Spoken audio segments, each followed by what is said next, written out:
Okay, this is the part 4 of the 7-year establishment period prior to your marriage. So, baka sabihin nyo naman, false teaching to, wala to sa Bible.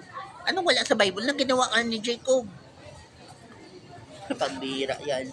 Oh, ano mga kailangan mong gawin? So far, let's summarize. So, magkakaroon ka muna ng stable income. Kumbaga, sa career mo, maging ka muna ng regular employee bago ka mag-asawa. At ano pa, maging regular ka. Kung pwede, mag-master's degree ka para ma-promote ka na magiging leader ka sa fields nyo or ah, sa branch na kung saan ka naroon. At kung pwede, magkaroon ka ng passive income para in case na ma-promote ka or matanggal ka, may additional income ka pa rin at hindi ka umaasa sa iyong salary.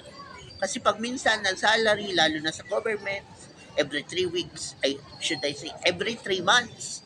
Ang iba naman, every 6 months. So you need passive income for you not to rely on your salary or else mangungutang ka. So kawawa ka. So, yun ang kailangan mong gawin.